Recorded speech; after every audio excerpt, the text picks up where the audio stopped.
Pemirsa, terima kasih masih bersama kami dalam Movers and Shakers Be the First to Move. Kami mengundang Anda mengajukan pertanyaan, pendapat, dan juga berbagi informasi bersama kami melalui SMS di 0856-93408000 dan juga telepon di 3929757. Untuk Anda di luar kota Jakarta bisa menggunakan kode 021 dan juga Anda bisa bergabung bersama Facebook kami dengan akun saham Movers Shakers. Masih bersama Bapak Irwan Aristonapitupulu bersama kami di Movers and Shakers tentunya. Pak Irwan, sebelum kita membahas sejumlah saham yang bergerak signifikan hari ini, semester kedua ini diprediksi akan lebih bagus untuk laporan keuangannya. Ditambah lagi nanti akan ada sentimen untuk window dressing di akhir bulan Juni. Bagaimana Anda melihat IHSG peluangnya seperti apa?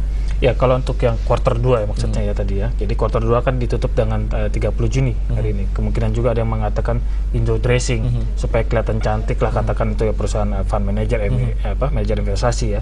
Memang peluang itu cenderung ada ya kalau saya lihat seperti itu. Ada gaya-gayanya dari gerakan IHSG kita, kemungkinan akhir Juni ini ditutup dekat-dekat puncak seperti itu. Gejalanya ada, saya lihat seperti itu ya. Di dekat-dekat puncak atau justru mencapai atau mencetak rekor-rekor baru? Ada kemungkinan 3.900 terbuka ya, selama regional dan global ini tidak ada masalah yang signifikan penurunannya. Ada kemungkinan memang ke sana saya lihat, karena penurunan kemarin dia rendah, terus pas market rebound dia agak cepat naik reboundnya. Jadi ada kemungkinan ini ada semacam agenda untuk mengangkat seperti itu. Oke, mumpung ada Pak Irwan di sini ya.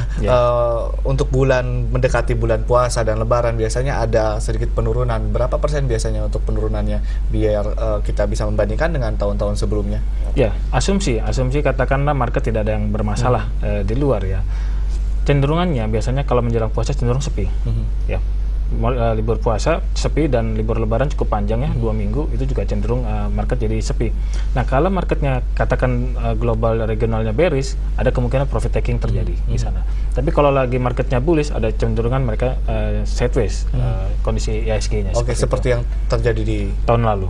Seperti itu. Baik, ada sejumlah saham tentunya yang bergerak signifikan hari ini, tentunya mengenai Astra International masih dengan Bumi Resources dan juga masih dengan Bank Mandiri.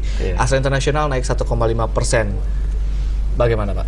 Ya, kalau Astra ngeliat dari grafiknya hari ini cenderung tutup di puncak ya. Kelihatannya dia akan mencoba lagi level tertingginya kurang lebih 62.000. Walaupun memang ancaman dari profit taking tetap terbuka ya. Tapi kenapa ancaman tetap terbuka untuk profit taking? Ya, karena dia sempat bottomnya 56.000 dan sekarang 60.000, kurang lebih sekitar 6-10% profitnya ada kemungkinan profit taking. Dalam kondisi bearish yang seperti kemarin ini, biasanya saham-saham yang sudah penurunannya lebih dari 15% itu jadi incaran. Kita melihat dia turun dari puncaknya 15%. Dari 62 sampai 56 ya kurang lebih sudah 10 sampai 15. Termasuk sudah incaran juga. Lalu misalnya saham yang lain, misalnya kita lihat Bumi dari 36 sampai 3.000 sudah di atas 15%. Dia naik rebound seperti itu. Nah, rebound biasanya bisa sampai 5-10%, ada profit taking lagi seperti itu. Oke, Bank Mandiri juga seperti itu atau bagaimana? Kalau Bank Mandiri kita lihat grafiknya cenderung penurunannya belum terlampau banyak. Dia cenderung sideways kalau ngeliat dari grafiknya ya. Oke. Kalau ketiga saham ini biasanya memang dikolek lebih banyak oleh asing atau oleh investor lokal? Biasanya fund manager ya. Fund manager itu kan saat ini perusahaan manajer investasi ada yang lokal dan yang asing seperti itu ya. Nah, bisa jadi MI asing ini masuk dengan kode F seperti itu. Dan saya melihat ini memang saham-saham Bank Mandiri, Astra, ini Bumi termasuk saham-saham favorit dari perusahaan manajer investasi. Seperti itu. Ada saham-saham yang bisa direkomendasikan dari sudut pandang Anda sendiri? Saat ini saya melihat saham-saham yang sudah turun, tadi saya katakan 15-20% ya, 15% ke atas lah sudah turun. Carilah sekarang yang masih 15% dari puncaknya dan belum naik terlampau banyak.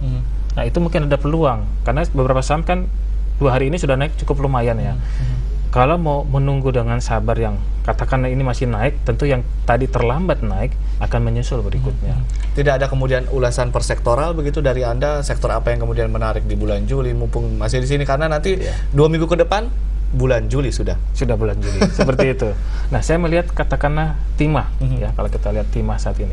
Timah turun dari 2.900 ya, turun sampai 2.325. Dari 2.900 sudah turun lebih dari 15%. Dan saat ini kondisi harganya cenderung masih di bawah, di sekitar tutup tadi 2.400. Saya melihat secara grafiknya masih ada peluang kenaikan mungkin tes antara 25 sampai 26. Masih ada peluang ke sana seperti itu, cukup lumayan kalau dilihat ya. Selain Teens, Kalau kita lihat lagi misalnya sama-sama tambang, mungkin coba Antam ya, kita lihat Antam. Antam juga turun dari 2.400-an sampai 2.000. Ya, dia ada peluang juga naik.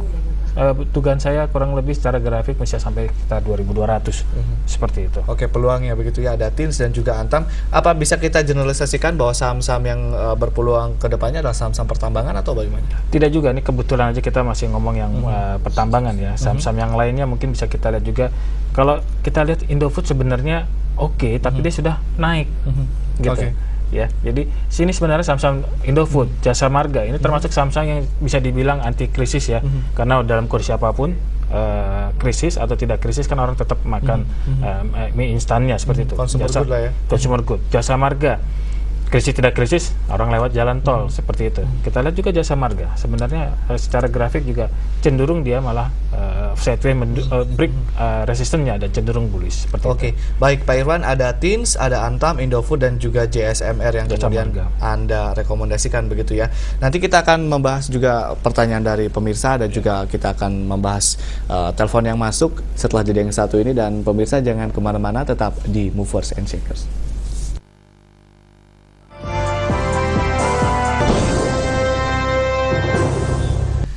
Pemirsa, Anda kembali menyaksikan Movers and Shakers bersama saya Ade Mulia, dan selamat malam bagi Anda yang baru saja bergabung di MNC Business Channel. Kami mengundang Anda mengajukan pertanyaan, pendapat dan juga berbagi informasi melalui SMS di 085693408000 dan juga telepon di 0213929757. Masih bersama kami Bapak Irwan Ariston Apitupulu. Dan tadi ada dua saham lagi menyusul. Kita telepon dulu, menyusul nanti ya, menyusul penelpon. Halo, selamat malam. Halo, selamat malam. Iya, selamat malam. Dengan Ibu siapa? Dengan Ibu Ratna dari Cirebon. Ibu Ratna di Cirebon. Silakan Ibu. Iya, saya mau tanya Pak tentang ASRI, tentang ASRI, Indofood, Adro. Tiga saja dulu ya Bu ya. Tiga saja dulu ya Bu Ratna ya. Oh gitu, boleh boleh. Dan saya mau tanya juga, kalau misalkan hari ini, iya. Ya, nanti sore itu kalau sore hari ini, maksudnya hari ini dibeli asing, apa pasti besok bisa naik gitu harganya? Oke. Iya, itu saja Bu Ratna ya. Terima kasih. Terima kasih banyak, Pak. Malam dan salam untuk keluarga di Cirebon. Iya, itu Bu Ratna bertanya mengenai ASRI, Indofood dan juga Adaro. Tadi sebelumnya ada saham-saham yang direkomendasikan oleh Pak Irwan, ada Teens, Antam, Indofood, JSMR. Ada dua lagi yang menyusul ya.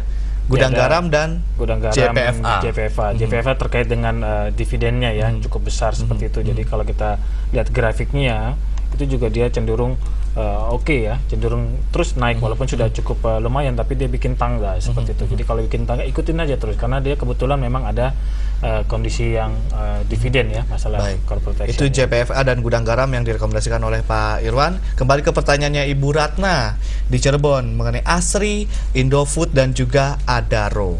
Oke, kita lihat ASRI dulu ya, properti. Saham ASRI ini saya melihat grafiknya cenderung bagus, karena sama seperti tadi Java ya, dia bikin tangga, naik terus, naik terus, naik turun, terus naik dengan bentuk yang higher high, higher low. Itulah tanda-tanda bullish ya.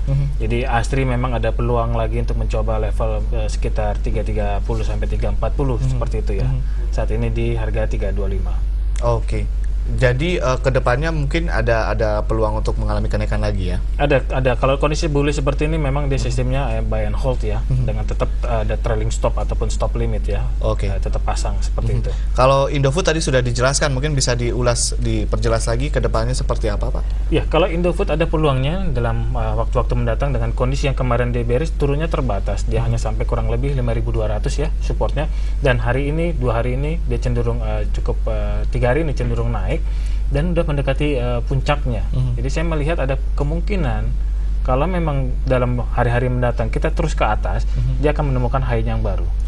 Di level tertinggi yang baru ya? Menembus ke level 5750-nya, berarti ke 58-an. Oke. Adaro sendiri bagaimana Pak? Untuk Adaro sebenarnya cenderung dia sideways. Kemarin dia sempat menembus sampai mendekati 2.500 ya, sudah cenderung mau bullish, tapi karena ada kasus, ada permasalahan, dia kembali terkoreksi. Dan sekarang saya melihat ada cenderung mungkin harus coba lagi dia tutup katakanlah di atas 2475 atau 25 ke atas seperti itu.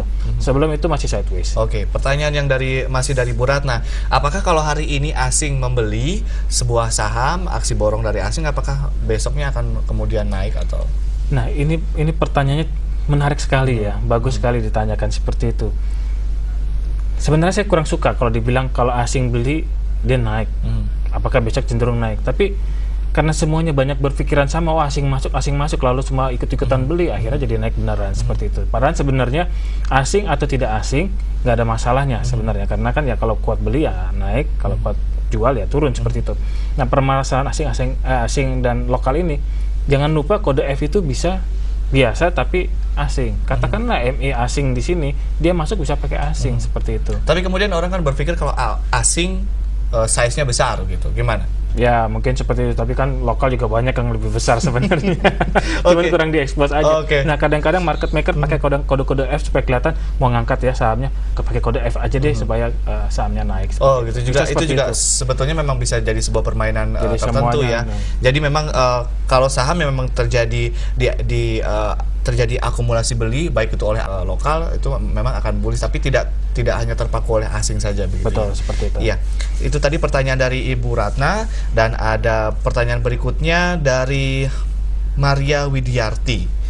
Pak Irwan, tentang tolong dianalisa market hari ini technical rebound, padahal sentimen global Amerika Serikat Eropa masih negatif, belum ada kepastian. Betul. Dan FOMC juga baru nanti malam jam 23.30 membahas quantitative easing. Apakah technical rebound hari ini hanya sementara atau pancingan untuk kembali drop? Oke.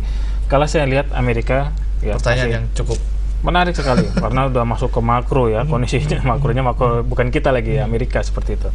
Nah, sebenarnya nanti malam itu hanya membicarakan soal masalah kebijakan Fed ya. Kalau quantitative easing itu masuk ke government, nanti urusannya nggak hanya dari posisi bank sentralnya aja. Jadi tidak membicarakan ke sana sebenarnya seperti itu. Dia hanya membicarakan kondisi terakhir dengan kebijakan policy daripada rate-nya ataupun kebijakan yang terkait hal seperti itu. Nah, kalau saya melihat nanti malam tidak ada hal yang signifikan akan diumumkan oleh Fed ya, seperti itu. Cenderung sudah diantisipasi oleh market seperti itu. Amerika sendiri memang iya, dia lagi technical rebound saat ini seperti itu. Nah, cuman tadi saya katakan di awal, kita bukan lagi technical rebound karena sudah berani ngedobrak resistennya seperti itu. Makanya saya curiga ini ada kemungkinan masih akan terus diangkat oleh market makernya. Entah sampai berapa saya tidak tahu, tapi memang kita ikutin aja sebagai kita chartis ya, trend follower, trader. Kita ikutin aja trennya permainan pasar seperti apa. Oke, mengenai quantitative easing, bahwa masyarakat atau pasar sudah mengestimasi tertentu, keadaan tertentu. Estimasinya apakah memang dilanjutkan quantitative easing 3 atau bagaimana? Oh, bukan, maksud saya untuk nanti malam tidak membicarakan soal quantitative easing 3 ya, karena itu terkait dengan government, pemerintah Amerika, tidak terkait ke bank sentral. Hanya saja yang nanti malam sudah diantisipasi. Kalau saya, kalau ditanyakan soal quantitative easing 3, saya melihat tidak ada permasalahan. Tidak ada permasalahan. Nanti kita akan membahas pertanyaan selanjutnya Pak Irwan setelah jeda yang satu ini, dan pemirsa tetaplah bersama kami.